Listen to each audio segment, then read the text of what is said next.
Η αυτοκράτηρα Θεανό την κατηγόρησαν ότι δολοφόνησε 3 αυτοκράτορες, σύζυγος 2 αυτοκρατόρων, μητέρα του βασιλείου του Βουλγαροκτόνου και αδίστακτη πολιτικό.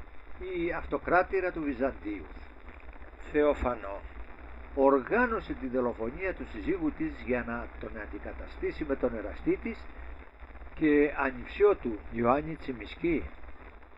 Η Θεοφανό γεννήθηκε στην Πελοπόννησο και ήταν κόρη ενός ταπεινού ταβερνιάρη. Κανείς δεν ξέρει πως κατάφερε μία φτωχή κοπέλα από άσημη οικογένεια να φτάσει στο υψηλότερο αξίωμα της Βυζαντινής Αυτοκρατορίας. Μία εκδοχή είναι ότι έγινε διαγωνισμός ομορφιάς για να επιλεχθεί η νύφη του μελλοντικού αυτοκράτορα και η Θεοφανό ξεχώρισε για τα κάλλη της. Η άλλη εκδοχή μιλάει για έναν φιλίδωνο νεαρό διάδοχο, το Ρωμανό, ο οποίος μαγεύτηκε από την αξεπέραστη γοητεία της Πελοποννήσιας Θεοφανό. Η καταγωγή της νύφης σχολιάστηκε αρνητικά από τους Αυλικούς και ιδιαίτερα από τον πατέρα του γαμπρού, τον αυτοκράτορα Κωνσταντίνο το Ζήτα, που ήθελε μία αριστοκράτισσα στο θρόνο. Το 956 ο διάδοχος Ρωμανός και η Θεοφανό παντρεύτηκαν. Πολύ σύντομα η Θεοφανό έμεινε έγκυο και ο Ρωμανός, παρά την αδυναμία που της είχε, επέστρεψε στις ερωμένες του. Τα πρώτα χρόνια του γάμου η Θεοφανό έμενε συνεχώς έγκυος και οι δολοπλοκίες της αυλής δεν την απασχολούσαν. Όμως όταν πέθανε ο αυτοκράτορας το 959 οι αυλικοί κατασπάραξαν την ύφη του. Την κατηγόρησαν ότι τον δηλητηρίασε, γιατί ο αυτοκράτορας συνέχιζε να την δυσφημεί στο γιο του. Η ενοχή της δεν αποδείχτηκε ποτέ και η Θεοφανό έγινε αυτοκράτηρα. Στο πλάι του Ρωμανού που στέθηκε ελαίο Θεού αυτοκράτορας των Ρωμαίων, η νέα αυτοκράτηρα ασκούσε τεράστια επιρροή στον άντρα της, που δεν τον γοήτευε η πολιτική. Προτιμούσε να γλεντοκοπάει με ωραίες γυναίκες. Μετά τη στέψη του άντρα της ως αυτοκράτορας του Βυζαντίου, η Θεανό στρέφεται αποφασιστικά εναντίον της υπόλοιπης οικογένειας του πεθαμένου αυτοκράτορα, αρχής γενομένης από τις αδελφές του Ρωμανιού, χρησιμοποιώντας την επιρροή της στο σύζυγό της. Τον πείθει τελικά ότι η ζωή του παλατιού δεν ταιριάζει στις αδελφές του, δεν τις κάνει ευτυχισμένες και καλύτερα για αυτές θα ήταν να βρουν τη γαλήνη που τους λείπει σε ένα μοναστήρι προσευχόμενες. Φαίνεται από τα αποτελέσματα πως η γοητεία της έχει επίδραση στο σύζυγό της, γιατί μετά τις εικασίες των αδελφών, οι οποίες δίχως τη θέλησή τους οδηγούνται στο μοναστήρι, ούτε τα παρακάλια της μητέρας του Ρωμανού, Ελένης, έπιασαν τόπο. Έτσι, οι 5 κόρες του πιθανότατα δολοφονημένου Κωνσταντίνου του Ζήτα στέλνονται υπό την εποπτεία του Πατριάρχη Πολύευκτου σε μοναστήρι, όπου κουρεύονται και κλείνονται σε κελί φυλακισμένες κανονικά. Κατόπιν η Θεοφανό περιόρισε την πεθερά της Ελένη στα ιδιαίτερα διαμερίσματά της, αφήνοντας την να θρηνεί το χαμό του άντρα της και τη δυστυχία των κοριτσών της. Ο Ρωμανός όχι μόνο δεν προβληματιζόταν για τις πράξεις της συζύγου του, αλλά τη γέμιζε πλούτη αδειάζοντας το ταμείο του κράτους. Επίσης, αυτό που έδειχνε να τον ενδιαφέρει περισσότερο δεν ήταν η διοίκηση της αυτοκρατορίας, όσο οι απολαύσεις και οι ακολασίες, στις οποίες επιδιδόταν με όλο του το είναι. Έτσι, οι κρατικές υποθέσεις είχαν περάσει στα χέρια ενός Ιωσήφ Βρύγα, στον οποίον όμως δεν ασκούσε καμία επιρροή η φιλόδοξη και μάλλον επικίνδυνη αυτοκράτηρα. Στο μεταξύ, αυτό που την είχε εξαντλήσει ήταν οι συνεχόμενες εγκυμοσύνες της. 4 παιδιά σε 6 χρόνια γάμου, πράγμα που την εμπόδιζε αντικειμενικά να πραγματοποιήσει τις φιλοδοξίες της και να ικανοποιήσει την ακόρεστη δίψα για εξουσία που τη διακατήχε.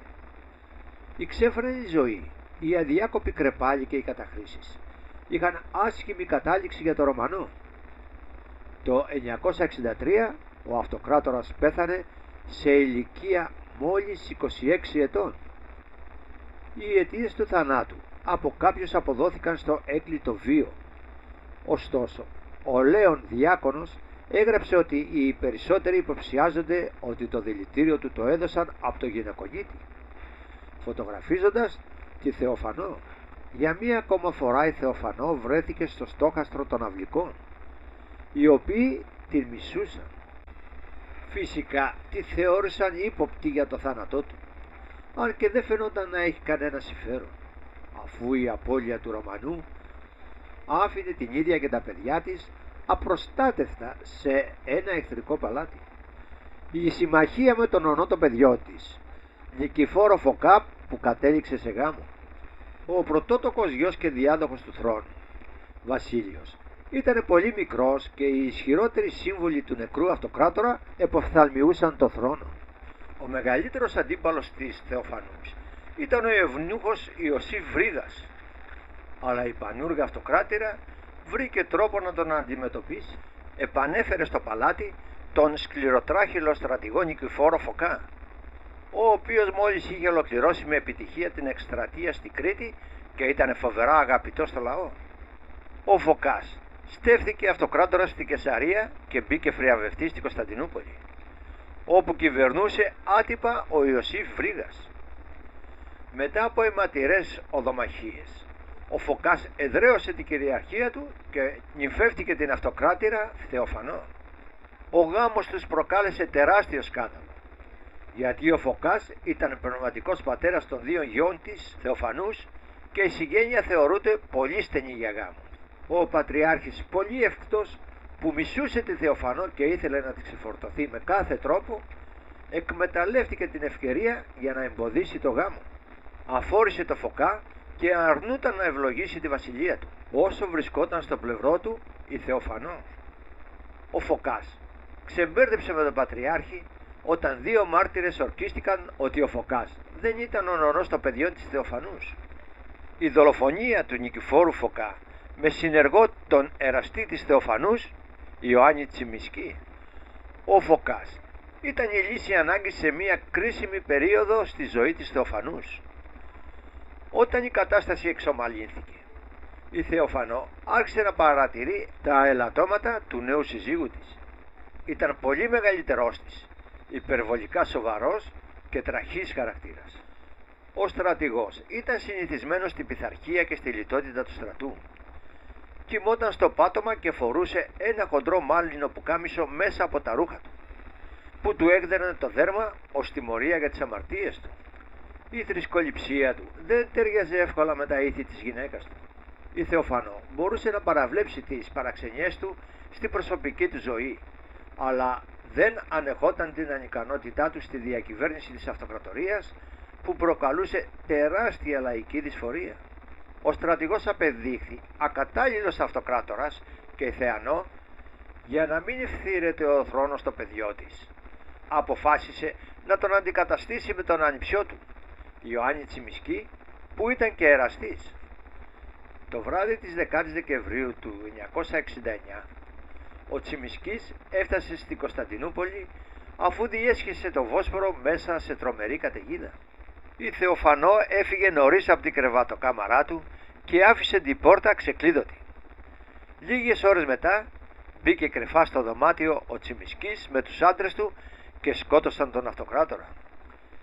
Η Θεοφανό συμμετείχε στη δολοφονία υπό την προϋπόθεση ότι ο νέος αυτοκράτορας Τσιμισκής θα την παντρευόταν για να συνεχίσει τη βασιλεία της.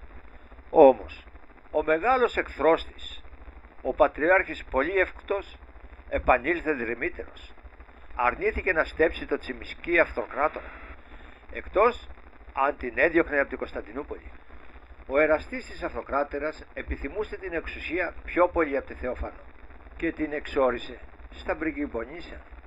Τον επόμενο χρόνο ο Τσιμισκής παντρεύτηκε την κόρη του αυτοκράτορας Κωνσταντίνου του Ζήτα, Θεοδόρα, που με εντολή της Θεοφανούς είχε φυλακιστεί σε μοναστήρι. Το 975 ο γιος της Θεοφανούς, Βασίλειος, διαδέχτηκε το Τσιμισκή και επανέφερε τη μητέρα του στην αυλή, η οποία υποσχέθηκε να μείνει μακριά από την πολιτική ζωή του παλατιού, άλλωστε δεν μπορούσε να κάνει και διαφορετικά. Ο Βασίλειος σύντομα απέκτησε το προσωνύμιο Βουλγαροκτόνος. και δεν έμοιαζε με τους αδύναμους ηγέτες του παρελθόντος. Στην πολυετή βασιλεία του δεν κοίταξε ποτέ τα συμφέροντα μιας γυναίκας, αλλά υπηρέτησε με αφοσίωση και επιτυχία την αυτοκρατορία. Η Θεοφανό πέθανε στο μοναστήρι της στις 10 Νοεμβρίου του 893 ή το 897. Η Θεοφανό τιμήθηκε με αγιοκατάταξη από την Ορθόδοξη Εκκλησία μετά το θάνατό της και ετάθη στο ναό των Αγίων Αποστόλων. Η μνήμη της τιμάται στις 16 Δεκεμβρίου και το λείψανό της φυλάζεται ολόκληρο εντός του ναού του Αγίου Γεωργίου στο Φανάρι. Μετά το θάνατό της, ο σύζυγός της έκτισε μία εκκλησία με σκοπό να την αφιερώσει σε αυτή. Όταν αυτό απογορεύτηκε, αποφάσισε να την αφιερώσει στους Αγίους Πάντες, έτσι ώστε αν η σύζυγός του αξιοποιούταν, να τιμάται και αυτή την ημέρα της μνήμης της. Σύμφωνα με την παράδοση, ο Λέων ήταν αυτός ο οποίος επέκτηνε τη γιορτή της Κυριακής μετά την Πεντηκοστή από ημέρα μνήμης όλων των μαρτύρων σε γενικό εορτασμό των Αγίων Πάντων, μαρτύρων και μη.